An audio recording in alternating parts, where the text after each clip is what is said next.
सांगू का, हे ठाकरे बंधू त्यांच्यामध्ये थोडस सकारात्मक अशा काही न्यूज आल्या, पण मला पत्रकार मित्रांनो तुम्हाला सांगायचं की त्या त्या पक्षाचे नेते ठरवतील ना.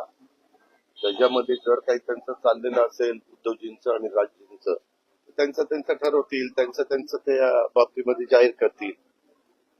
शेवटी त्या पक्षाचे जे काही समर्थक असतात, पाठीराखे असतात, हितचिंतक असतात, त्यांना जे काही वाटतं ते कार्यकर्ते बोलून दाखवतात. तसं आता ह्याही संदर्भामध्ये ते सुरू झालं की तुम्ही हे सुरू केलं. मी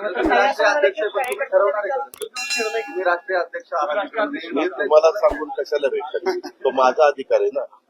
माझाही अधिकार ठीक आहे, तुम्हाला मला प्रश्न विचारायचा अधिकार आहे, पण उत्तर देण्याचा अधिकार माझा आहे ना. मला उत्तर द्यायचं नाही त्याच्या संदर्भामध्ये. नाही, ताई असं म्हणाले की कार्यकर्त्यांना निर्णय घेऊ, म्हणजे ताई सुद्धा सकारात्मक दिसतं असं म्हणायचं. बहीण आणि भावांचं काय ठरतंय का, किंवा बहीण भावांमध्ये काय अरे चर्चा होती? बाबा, तुम्हाला खरंच मी म्हणून तुम्हाला वेळ देत नव्हतो तिथं. मी जे गेलो म्हणलं आता पहिली बातमी ती घ्यावी.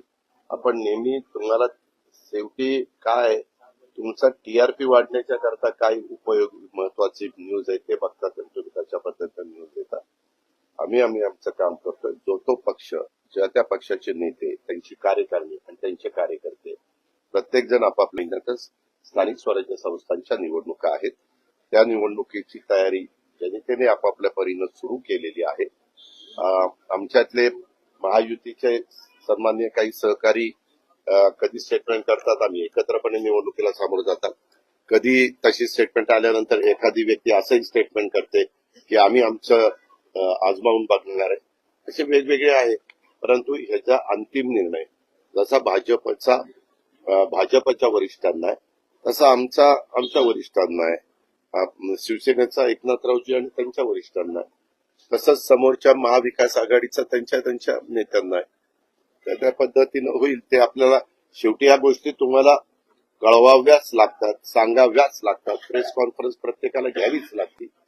त्या ठरेल त्या पुढाचं काय ठरेल, कशा निवडणूक होणार, काय होणार, कोण कुठे जाणार हे ज्या त्या वेळेस त्या बाबतीमध्ये तुम्हाला सांगितलं.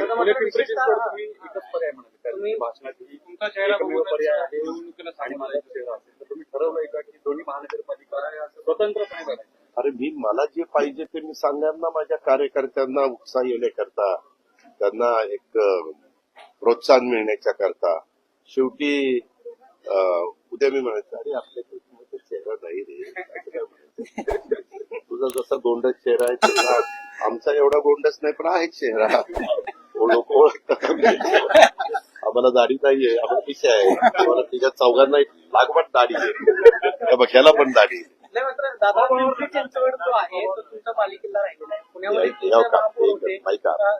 ब्याण्णव ते 2017 पिंपरी चिंचवड मध्ये कोण काम करत होतं आणि कुणाच्या नेतृत्वाने काम चाललेलं होतं हे उभ्या पिंपरी चिंचवडला माहिती होतं.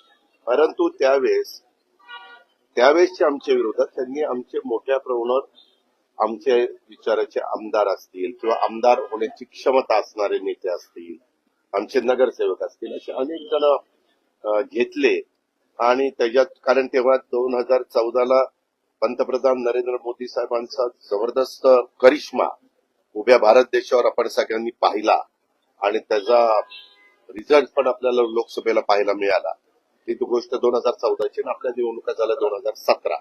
त्याच्यावर ती निवडणूक झाल्यावर देवेंद्रजी पण इथं मुख्यमंत्री झाले. त्याच्यावर दोन्हीकडं बीजेपीचं सरकार आलं आणि त्याच्यातून त्यांनी आपला पक्ष वाढण्याच्या करता आपल्याकडं असणाऱ्या कार्यकर्ते स्वतःकडे ठेवून अधिकचे इतर पक्षातले कार्यकर्ते घेऊन त्यांनी ती वेगवेगळ्या महानगरपालिका ताब्यामध्ये घेतल्या.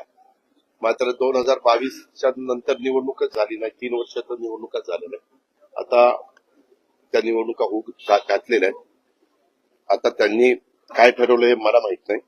आम्ही पहिल्यांदा आपलं काम करत राहायचं आणि योग्य वेळ आल्यानंतर